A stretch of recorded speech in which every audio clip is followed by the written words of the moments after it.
What's going on, everyone? Welcome back to the JT Sports Podcast. I'm your host, JT. Happy Memorial Day to everybody that's tapped in on this wonderful Monday afternoon, wherever you're watching, YouTube, Apple, Spotify. I appreciate you for spending a little bit of time with us to talk some ball. I finally found the answer to why Brock Purdy continues to get the unjust hate that he receives. We're going to lead this episode off discussing why that is. The Chiefs' 9 years of AFC West dominance is about to come to an end. The Dallas Cowboys have their new Dez Bryant.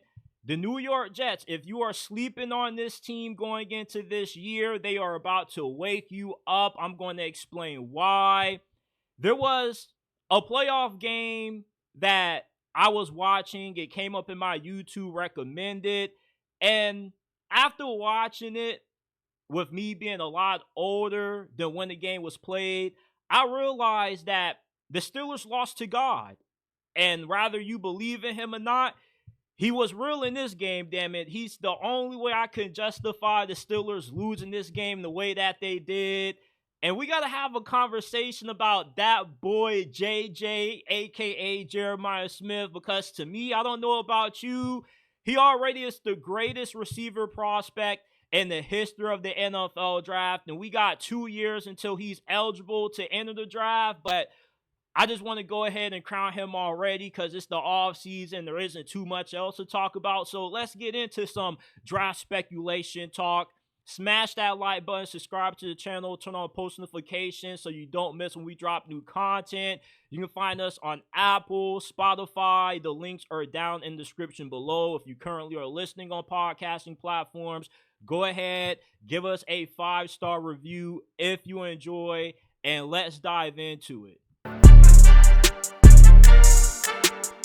We have an alien problem in the NFL. If you don't have Josh Allen, Lamar, or Patrick Mahomes at quarterback, if you have a Brock Purdy or a Jalen Hurts, they are never going to get the respect that they deserve because they don't have the physical capabilities that these aliens like Mahomes, Lamar, and Josh Allen possess. And these quarterbacks have altered how fans perceive what a good quarterback is. Instead of judging quarterbacks based off how productive they are, how consistent they are in the big games, they get judged based on their physical capabilities. Brock Purdy, good example, recently got paid. And despite him being good enough to warrant getting paid what he gets, fans think that he's overrated. He's a system quarterback. He's elevated by the talent around him because he can't do the same things that Lamar, Josh Allen, and Patrick Mahomes can. And if you don't have one of these alien quarterbacks, you always are going to be viewed as a system guy. And if you are somebody that has the physical capabilities that some of these alien QBs possess, even if you aren't the most productive, the media is always going to find a way to make excuses for you, just like they do with Justin Herbert. Look, I'm a huge Justin Herbert fan. Nobody defends Justin Herbert more than I do, but he was god-awful in the playoffs this past season. And there's no excuses about it. You can't blame the receivers. You can't blame the offensive line play. A good amount of the blame has to go on Herbert. But why he gets a pass and why guys like Brock Purdy and Jalen Hurts are held to such a higher standard is because if Justin Herbert can put it all together with the arm strength he has, the athleticism that he possesses, he can be in that alien conversation along with Lamar, Allen, and Mahomes. And with these alien quarterbacks taking over the NFL, fans believe if their team doesn't have one, they have no shot at winning, and that just isn't true. And you see, ever since Lamar and Patrick Mahomes have entered the NFL, they have destroyed the perception of what a good quarterback in this league looks like. You don't have to run 4-2 being able to throw 80 yards downfield to be a good quarterback in this league. A good quarterback isn't always the most physically imposing. They aren't the greatest athlete on the field in most cases. Drew Brees is a consensus top 10 quarterback all time. He didn't have the strongest arm in the world. He wasn't the greatest athlete, but what made him so great was that he was extremely accurate and he was able to excel in the things that can't always be measured by highlights. When you look at a guy in Ben Roethlisberger, although he was really physically imposing, he was a pretty good athlete, I don't think he was better than Drew Brees. You see, you don't have to be an alien to be a successful quarterback in the NFL. All you have to be able to do is to have a skill set that equates to being productive in big games like we've seen Brock Purdy do. Brock Purdy already has more wins than Jordan Love, Trevor Lawrence, Justin Herbert, but he doesn't get that respect that some of his contemporaries do because he was Mr. Irrelevant, and people equate where you're drafted to how good you actually are, even though there's been plenty of guys who have been underdrafted in the past, have gone on to have Hall of Fame careers, and with him not having a bazooka for an arm, not running like Lamar, he gets unjustified hate because that's the new standard, the new precedent that these quarterbacks have set in the league. And even though Lamar, to me, is the most talented quarterback to ever put his hands on the football, we got to hold him accountable for some of the Ravens' shortcomings in the postseason. You see, just because you are the most talented doesn't mean that you always are going to be the most productive. And that's what we confuse. It goes back to the whole Super Bowl argument that I made a few weeks ago. Winning a Super Bowl doesn't define the entirety of a quarterback's career. Rather, you win one or not, there are other factors that goes into judging how good an overall quarterback is. And it goes to their talent level as well. You can be a talented quarterback despite not having a lot of physical gifts. It's the intangibles that matter.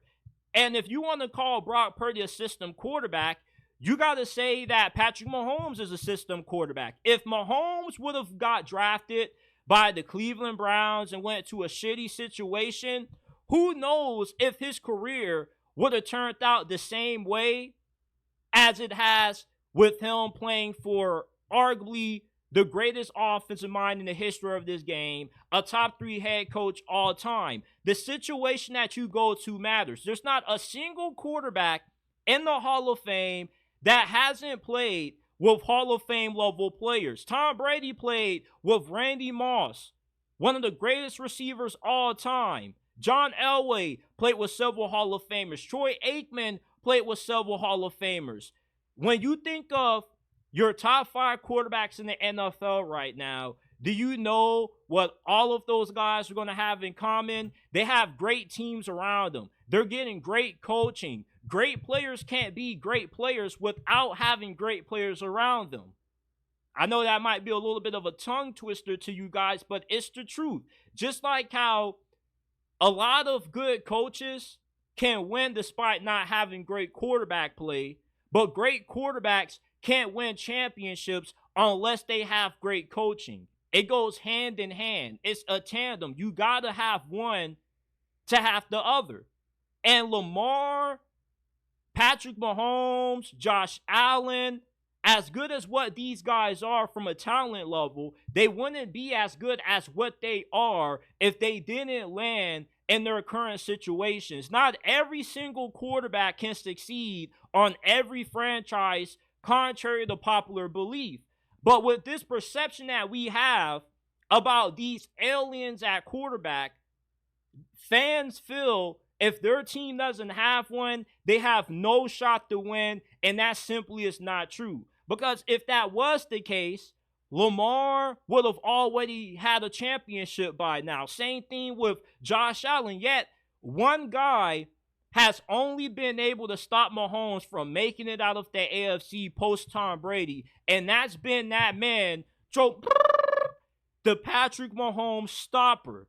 You see, Joe Burrow isn't the most physically gifted quarterback, but he's insanely accurate, and he's always dependable in big games.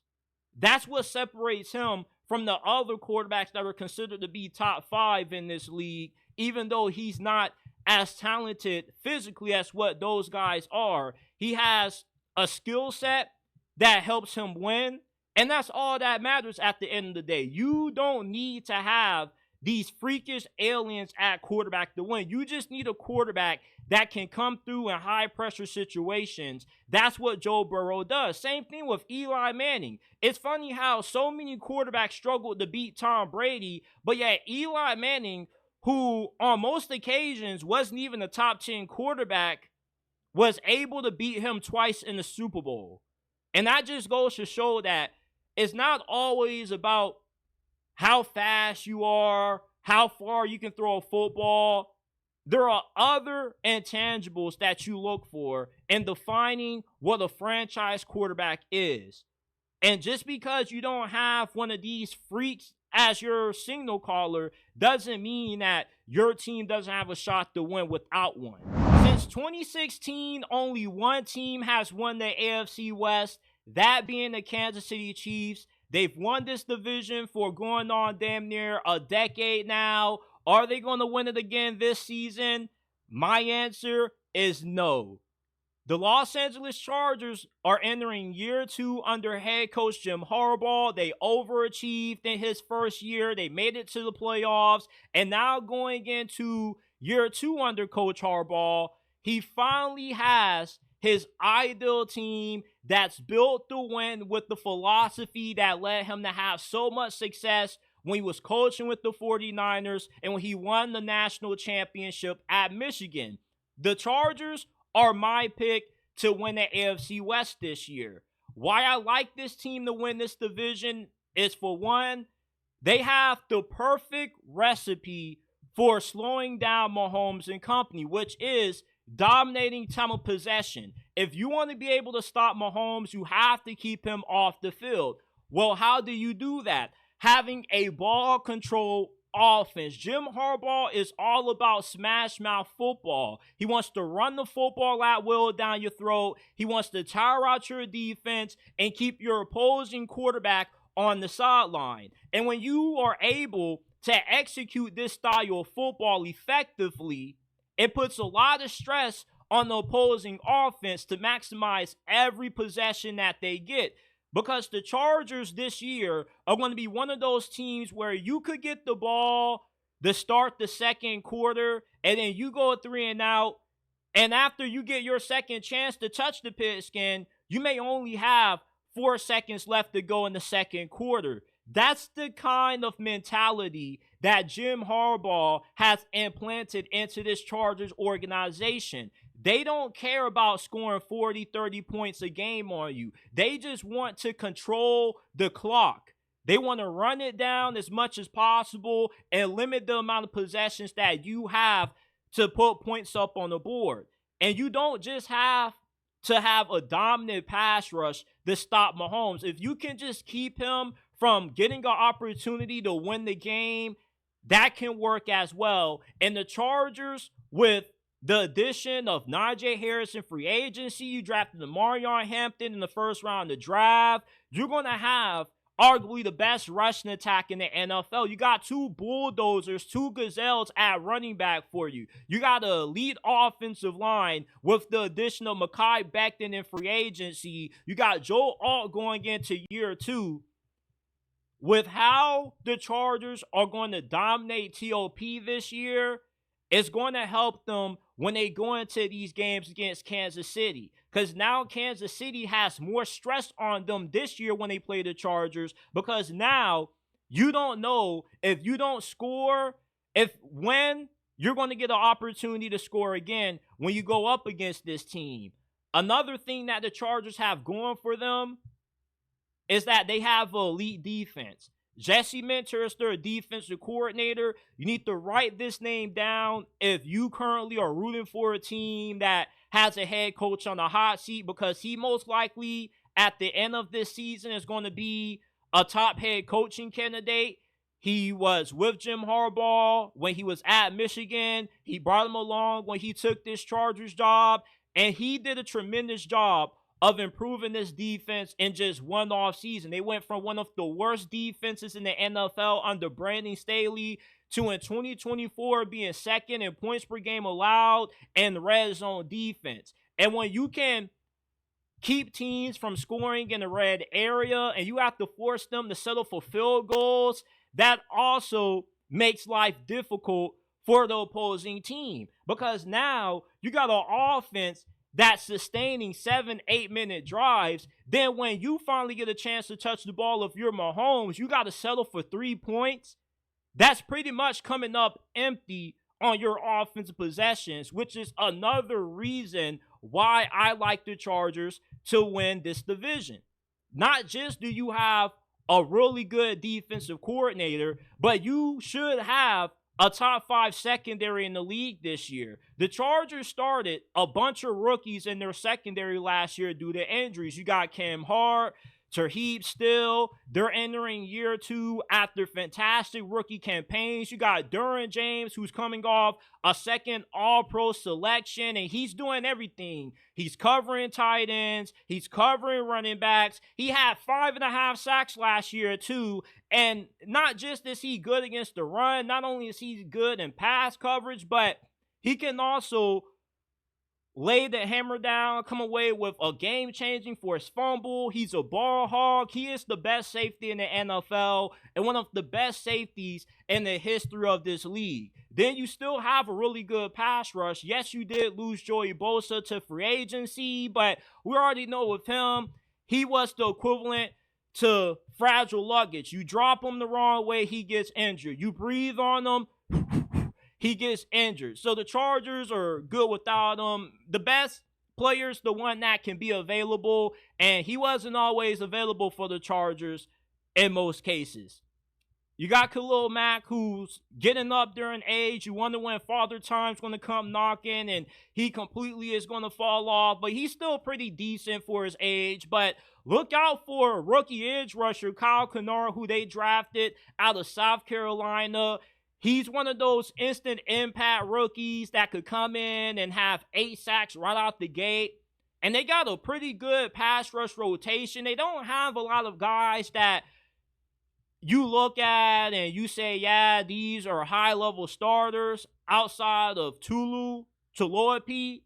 But you do have a good rotation of guys. When you rotate them in and out, they got pretty good production. Like Bud Dupree, he's always been a pretty good situational, rotational pass rusher. So overall, the Kansas City Chiefs, their 9 years of dominance over the AFC West, I feel it comes to an end this year. Look, they've won this division for going on 9 years now. You know what they say about streaks? They are meant to be broken. And I still think Kansas City will be a playoff team, but to see this team winning this division for a decade will be unfathomable. Now you have more talent in this division than what you ever had. You have 3 other Hall of Fame coaches, including Jim Harbaugh, along with Andy Reid. I feel this is the year that we finally see another team win the AFC West title. The Chargers have the perfect team with the perfect philosophy to slow down the Kansas City Chiefs. And they were in a bunch of one-possession games last year. They got a little bit lucky in those with the blocked field goals. That Black Friday game against the Raiders, you had the botched snap between Aiden O'Connell and the starting center. I'm not trying to underplay Kansas City's success last year. I respect what they did. But to replicate that same success with the division being even better, I think that's a tough ask. Kansas City didn't have to deal with the AFC West being as loaded as what it is, with great coaches, good quarterbacks. Jim Harbaugh finally has the ideal team to win games on his terms. Last year, he pretty much had to win from scratch. He was able to put together a team that, with the elite defense and the ball control offense, is perfectly tailored to beat Kansas City.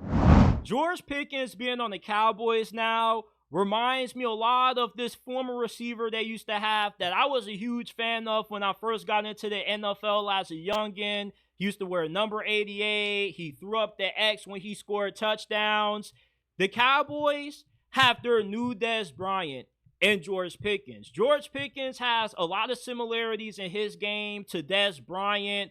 Dez Bryant, he was highly emotional. He had moments when he tended to crash out, when he wasn't getting the ball. He wasn't the easiest guy to appease. He was a physically imposing receiver. Anytime you threw the ball Dez Bryant's way when he was at his peak, he was coming down with it. There wasn't no such thing as a 50-50 ball Dez Bryant. It pretty much was 80-20 when you threw it his way because he routinely won those 50-50 matchups.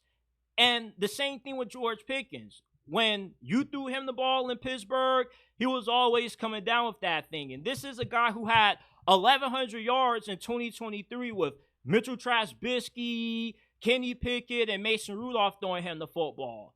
So if he can have that level of success in Pittsburgh, imagine how good he's going to be in Dallas with Dak Prescott throwing him the football, which is the best quarterback that he's been with up to this point in his career.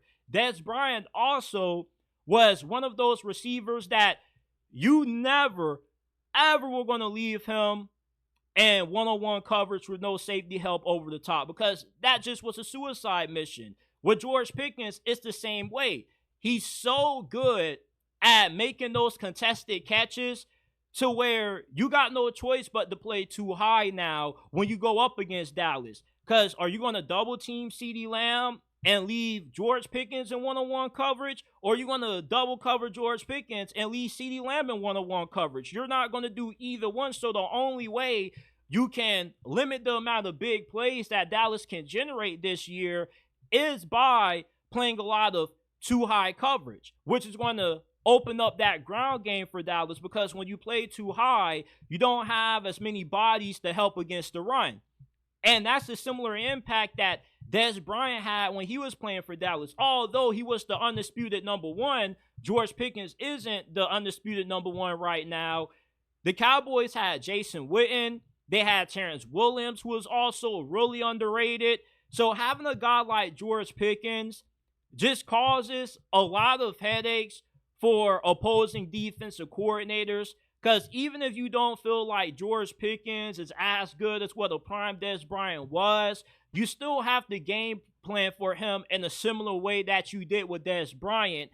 And now with you having a big play target, it's going to help your red zone offense improve, which was an area of this Cowboys offense that hindered them in 2024.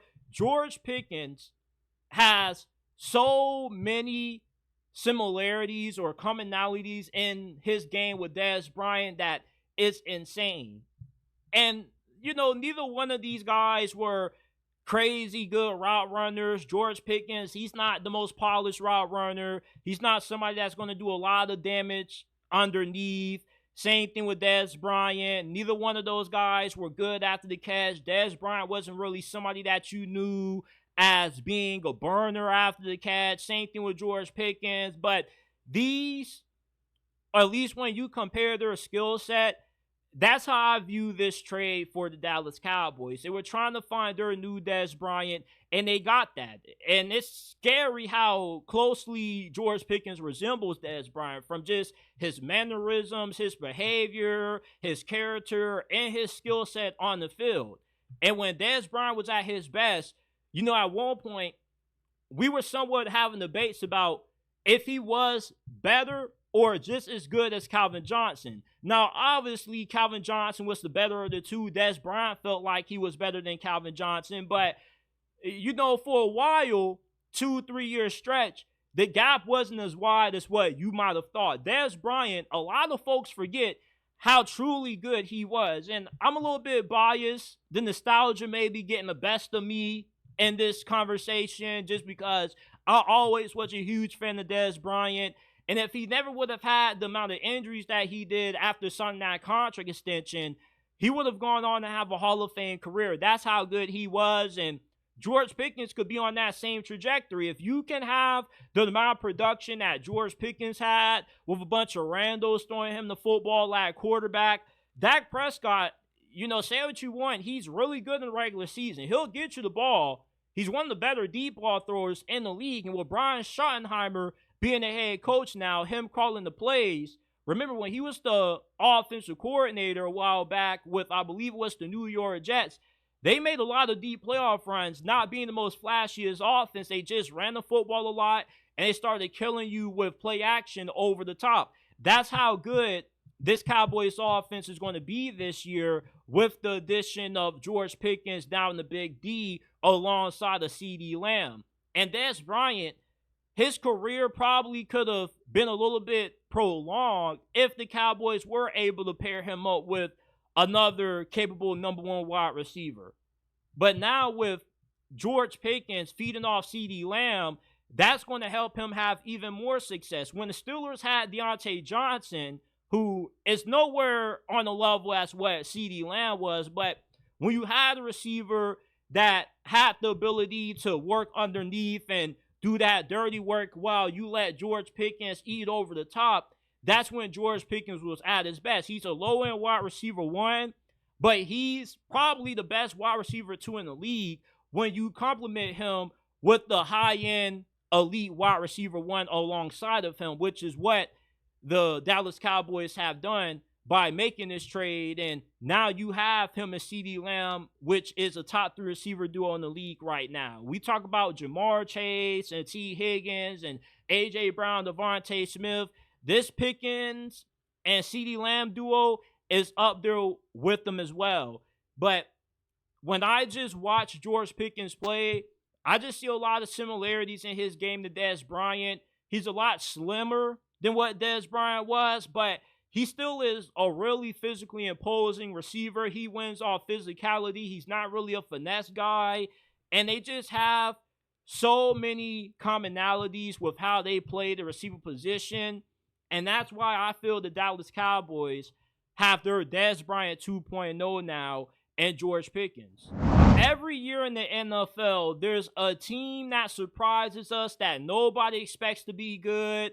Last year, that squad was the Washington Commanders. The year before that, it was the Houston Texans. This season, the New York Jets can be that team that wakes us all up after we slept on them for all this offseason. Aaron Glenn takes over as the head coach, and he inherits a team that is built to win. This is not going to be a rebuild. At least it shouldn't be a rebuild with the amount of talent that the Jets currently have. They have 6 former first-round picks across their offensive line and defensive line, respectively. They got a stacked defense. Aaron Glenn is a defensive-minded coach. And if he's able to be as good as a defensive mind, now being a head coach with the Jets as what he was calling the plays in Detroit as their DC, this should be a defense that reverts back to being a top 10 unit in the NFL as they were before they fired Robert Saleh. And offensively, although your receiver position outside of Garrett Wilson is less to be desired, what's going to make the Jets offense possibly really good this year is that you're guaranteed to have a top 10 rushing attack this year. The Jets offensive coordinator, he wants to have a physical offense. And their OC, before he went to Detroit, he spent a lot of time around Jim Harbaugh. And anytime you spend time around Jim Harbaugh, you're going to have a run-first approach. And the Jets have the NFL's most dynamic backfield going into this season. You got Justin Fields, who a few years ago ran for over 1,000 yards. When he gets the ball in the open field, he turns into a running back. He can run you over. He can make you miss with elusiveness. You got Breece Hall and Braylon Allen, a really deadly 1-2 combo at running back right behind them. So if the Jets can get the most out of Justin Fields. They don't even need him to be a capable passer for real. They just need him to stay healthy, and you can win games alone just by being able to run the football up and down the field. And we've seen teams in the past be able to win with a quarterback's athleticism. The Ravens did it with Lamar Jackson in his rookie season. The 49ers had a lot of success with Colin Kaepernick.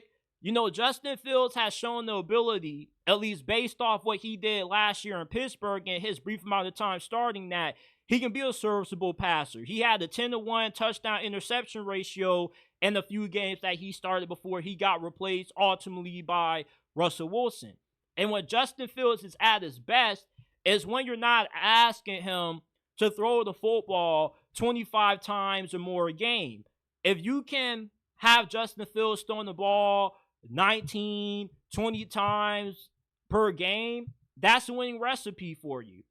And with the Jets playing in the AFC East, it's no definitive that they're going to be the worst team in this division. They definitely, from a talent standpoint, are better than the Miami Dolphins. The Miami Dolphins, they're trending down right now. I've seen some folks in the media still think that the Dolphins could get to 9 wins or more. That's not happening. The Jets have a better offensive line with them, especially with them investing a first-round pick into Mimbo. This is one of the better offensive lines in the NFL right now. What has held the Jets' offense back in the past has been this offensive line. They've had injuries. They also just haven't had the horses up front like what they do now.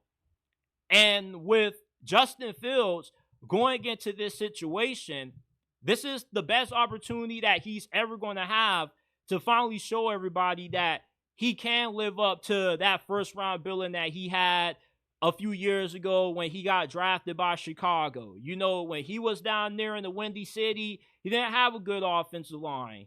Now, the Jets are giving him that. Everything that Justin Fields hasn't had in his career, he now has in New York under Aaron Glenn. And Aaron Glenn, not just is he a really good defensive mind, but he's a player's coach. He's going to be able to motivate Justin Fields, get him believing in himself, and we possibly could see Justin Fields have a breakout campaign. If the Jets are going to go far this year, it's going to be because of Justin. But even if Justin Fields doesn't play that well, they will still be better than the Miami Dolphins because they are better up front than what the Dolphins are. The Dolphins' offensive line is in disarray. Their D-line is in disarray. They're a soft football team. The New York Jets are not. They're going to be a hardcore, physical team. And that alone is going to help them at least be third place in this division. The New England Patriots, with Mike Vrabel taking over as their head coach, I don't feel like they have a more talented roster than what the Jets have. They do have a better secondary than the Jets, but the Jets front seven, I'll take them over New England. I'll take their defensive line with Will McDonald and Quentin Williams over anybody that the New England Patriots have on their D-line. And on offense, you know, the Patriots still are a work in progress. Their offensive line isn't as good as what the Jets is. Their receiving core isn't really that good outside of a Stephon Diggs that's coming off a season-ending ACL injury. He's getting up there in age. We don't know if he's ever going to be able to bounce back to being the same player that he was before that injury. And your offensive line, yeah, you got Will Campbell, but you still do have a few more question marks on that area. So, I mean, I don't think that it's a lock. The Jets finish as the worst team in the AFC East this year, and I wouldn't be surprised if we see them shock us all and be the second best team in the AFC East. Are they going to be able to, you know, dethrone the Buffalo Bills? I'm not going to take it that far, but they definitely look like a fringe playoff team to me. Right now, I could see them winning anywhere between 7 to 11 games this year, depending on how well Justin Fields plays. If you can get serviceable passing out of Justin Fields, you can be a 10-win team. But if you just get 2022 Chicago Bears Justin Fields, you probably win somewhere along the lines of 8-9 games. But this is a team that is being overly underestimated based off, you know, the brand. When you think of the New York Jets, you think of a team that always is bad. But as I love to tell you guys all the time, history doesn't win football games. It's a new year, and every single season, we've always had a team make it to the playoffs with a first-year head coach. And the New York Jets with Aaron Glenn, they very well fit in that category. They're going to be competing with the New England Patriots as well, and you definitely have a lot more confidence in Mike Vrabel being able to get that team playing up the snuff than what you do with Aaron Glenn, just because we've seen what Mike Vrabel is capable of as a head coach based off what he did in Tennessee. But with Aaron Glenn, I don't think he's just your typical run-of-the-mill defensive-minded coach where he's all defense, doesn't really know anything about offense. He got Justin Fields for a reason. When the Chicago Bears had Justin Fields, every time they went up against the Detroit Lions, Justin Fields always had some of his best performances. And Aaron Glenn had a first-hand glimpse of what Justin Fields can be when he is putting it all together and he is playing up to his full potential. And that's the thing with Justin Fields. You know, he's been in the league for a while, and he still is living on potential. Eventually, you're going to have to show that. But with everything that Justin Fields has around him, good offensive line, he reunites with his former college teammate and Garrett Wilson, who he had a lot of success with at Ohio State. The Jets also have a really great defense. This is a recipe to be a surprise team this year.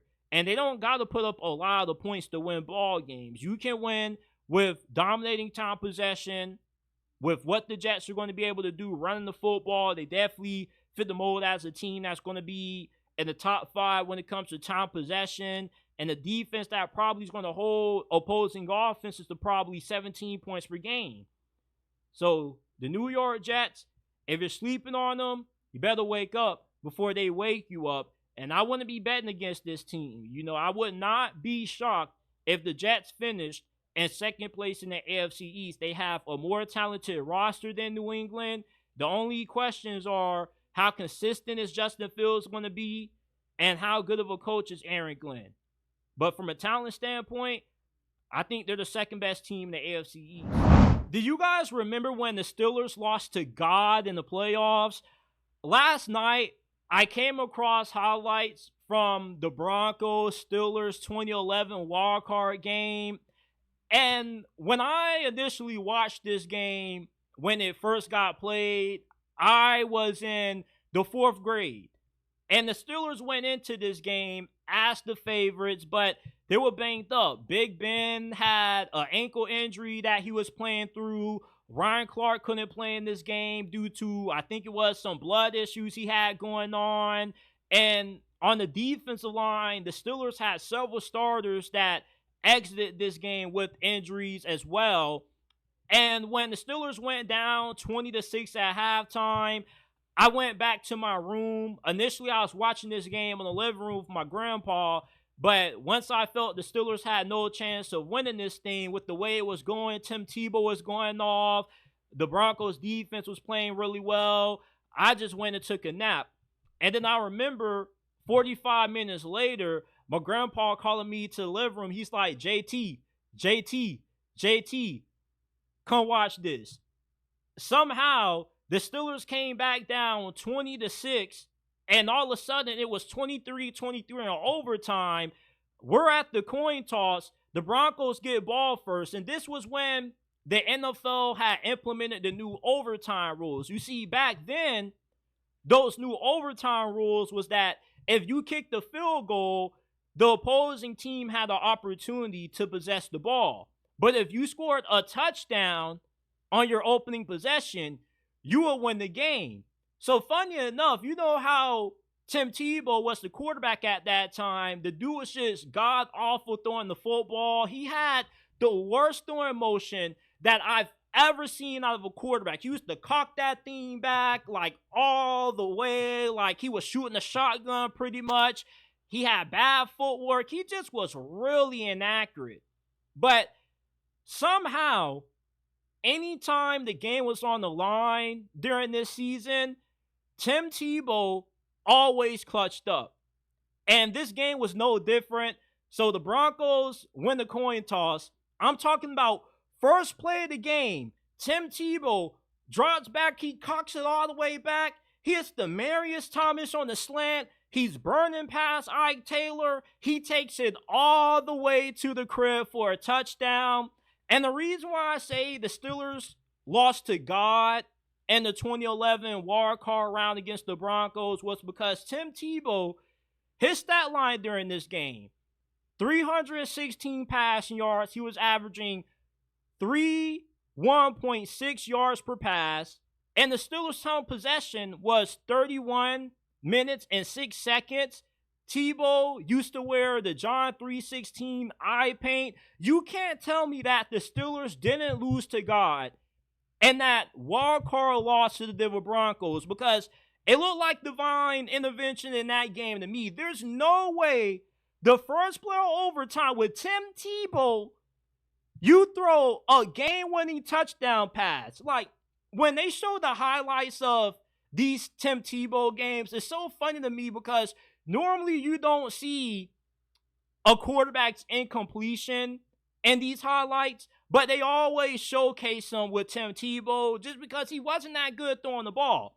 But watching Tim Tebow in this game alone, you would have thought that he was going to be the Broncos quarterback of the future for at least the next decade. But ultimately, you know, God was on his side in this game, but when they went to Foxborough the following week, they needed more than God to win that game, man, because they just ran into a buzzsaw that was Bill Belichick and Tom Brady.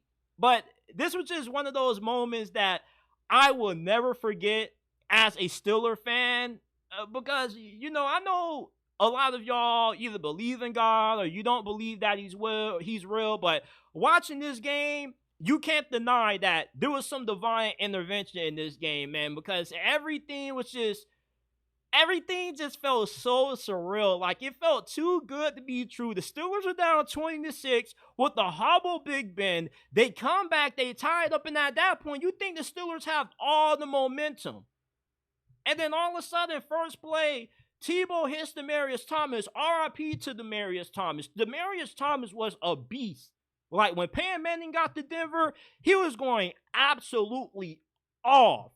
But I just look back at this game, and when I think of some of the more infamous playoff losses that the Steelers have had under Mike Tomlin, this is always the game that first comes to my mind. Not that divisional round loss to the Jags, not that loss in 2020 to the Cleveland Browns with an interim head coach. I always think about this game for some reason, because I don't really hold it over Mike Tomlin too much. Look, you can't beat God. I don't care who you are.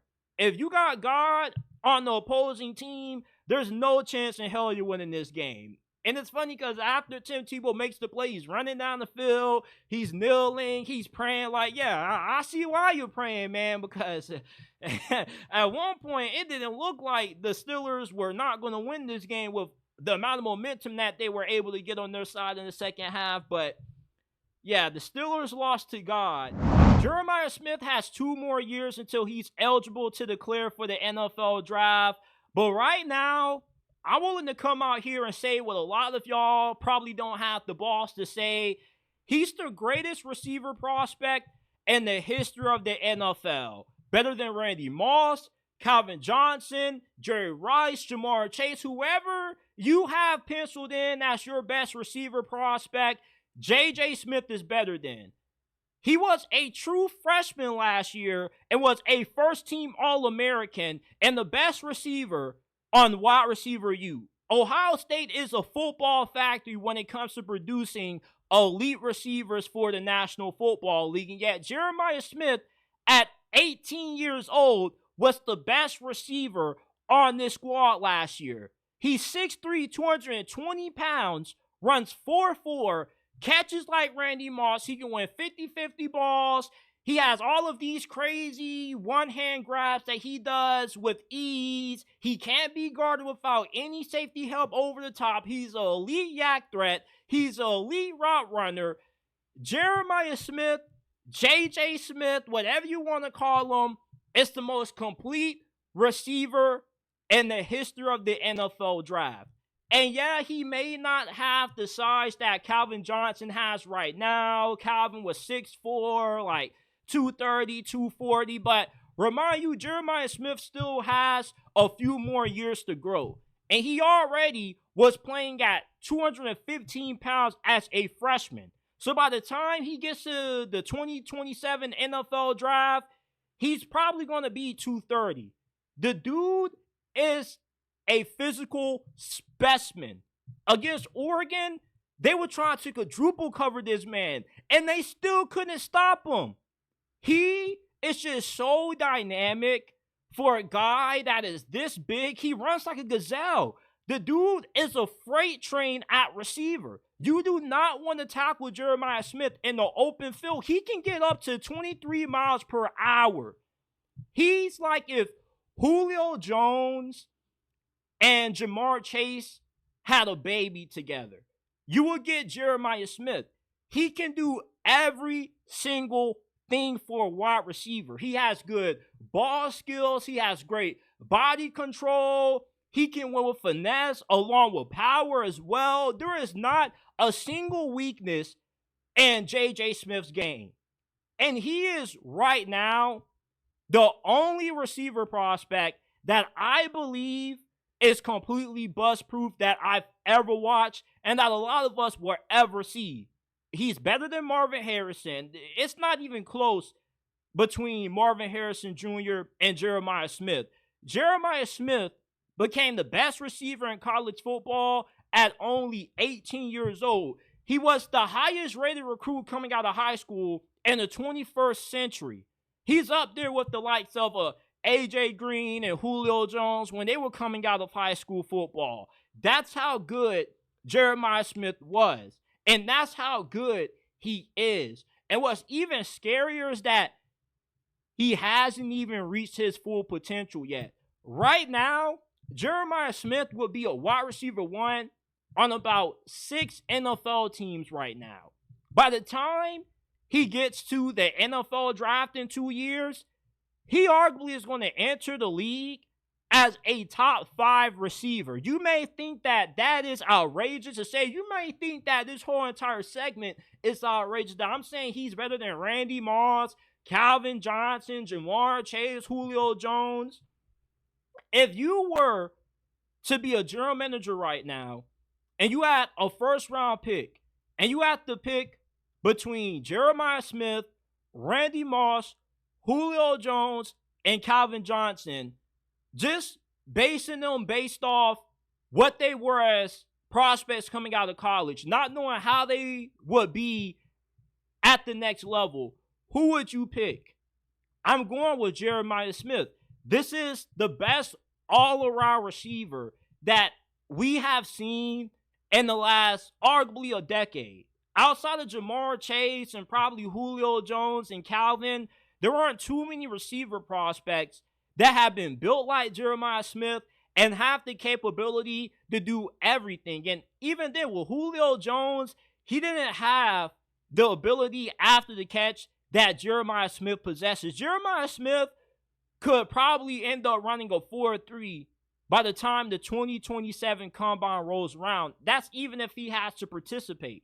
Jeremiah Smith could play this season and sit out the entirety of his junior season and still be a top 5 pick. We are talking about a receiver that is being in a discussion to go in the top 5 of the draft. And by the time he declares, he probably will be in contention for the first overall pick. You normally don't see receivers drafted that high unless they truly have game-changing ability. We saw Jamar Chase last year single-handedly win games for Cincinnati. He was just unguardable. Like when he was going up against the Baltimore Ravens in that Thursday night game, he dropped like 3 tutties on them for damn near 200 yards. He couldn't be stopped. Receivers normally aren't that impactful. But Jeremiah Smith is one of those receivers that's just such an X factor for you. He can win you 3-4 games by himself, regardless of who you have at quarterback. This is a monster. I still don't believe he's 18, 19 years old. This is a 27-year-old, 10-year vet at receiver disguised as a 19-year-old playing college football. Hell, I think that, personally, Jeremiah Smith should be banned from playing college football because it's just not fair for him to be going up against these defensive backs that don't have the skill set to defend against what is right now a top 10 NFL receiver. That's how good Jeremiah Smith is. Now, Ryan Williams definitely could close the gap. That brother is something special in his own right, but that's a conversation for a different day. Right now, that boy JJ, there's not a single receiver in the country that is messing with this guy. And if you think otherwise, please go watch the film. And I get what you guys say. Oh, it's too early. No, it ain't no too early with that boy J.J. Smith. Jeremiah Smith is something different. He is built like a fucking running back at receiver. When I first saw Jeremiah Smith on TV, I did not believe what I was looking at was an 18-year-old at the time. He's 18, dominating grown men. You got 7-year seniors in college right now. And he's dominating these guys with ease against Oregon. He couldn't be stopped. Dan Lanning was losing his shit on the sideline trying to find out a way to stop this dude. You can't stop Jeremiah Smith, and you can't contain him neither. He's going to get his. You just have to live with it. Literally, this is the definition of a man amongst boys. We have not seen a receiver prospect this talented ever. Elite route running, elite yak threat, catching like Randy Moss. He had a one-handed catch against Iowa in the red zone. I was like, bruh, what can't this kid do? Seriously, there is not going to be anybody closing the gap on him but maybe Ryan Williams. And that's an if, because as good as what Ryan Williams is, he is not 6'3", 220 pounds. I'm sorry, but when you're running like a gazelle, you build like a Ford Mustang or a Ford F-150 at wide receiver, and yet you're playing a lot smaller than your size. And that's not in a bad way. That's in a good way. With how he's playing, with how wiggly he is, with how he just moves in and out of his breaks with so much suddenness, and he's just so smooth. Like, oh my goodness. This isn't just your normal Ohio State receiver that came out of their wide receiver football factory manufactured by Brown Hartline. No, this is a specimen.